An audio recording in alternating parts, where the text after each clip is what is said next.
কি খেতে ভালোবাসতেন সুনিতা, যা বললেন বৌদি ফাল্গুনী। ফ্লোরিডা থেকে গুজরাটের মেহনাসার দূরত্ব প্রায় 14,000 কিলোমিটার।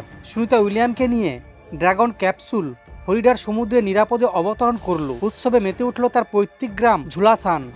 ফাটলো বাজি, চলল মিষ্টি বিলি, উঠল হর হর মহাদেবের স্লোগানও। সুনিতার ছবি নিয়ে গ্রামের স্কুল থেকে ডোলামাতার মন্দির পর্যন্ত বের হলো শোভাযাত্রা। বেটি নিরাপদে ফেরার কামনায় গত 27 জুন থেকে ডোলামাতার মন্দিরে অখণ্ড জ্যোতি জ্বালিয়ে রেখেছেন গ্রামের মানুষ। সেই কামনা পূরণ হওয়ায় মেহসানা জেলার এই ছোট্ট গ্রামটিতে খুশির হাওয়া। সুনিতার বৌদি ফাল্গুনী পান্ডিয়ার দাবি, বিশ্বখ্যাত নভোচর শীঘ্রই ভারতে আসবেন। সঠিক দিনক্ষণ এখনও জানা নেই, তবে চলতি বছরেই তিনি আসতে পারেন। এক তুতো বোন জানান, কাজু খাটলি খেতে ভালোবাসতেন সুনিতা। গত 19শে সেপ্টেম্বর জন্মদিন উপলক্ষে পরিবারের তরফে প্রিয় এই মিষ্টি পাঠানো হয়েছিল। আন্তর্জাতিক স্পেস স্টেশনে বসে তা খেয়েও ছিলেন তিনি। সুনিতা যখন গ্রামে আসবেন তার জন্য আরও বেশি পরিমাণে থাকবে কাজু কাটলি, সঙ্গে থাকবে সিঙ্গাড়াও। গ্রামেও বিলি করা হবে কাজু কাটলি ও সিঙ্গাড়া।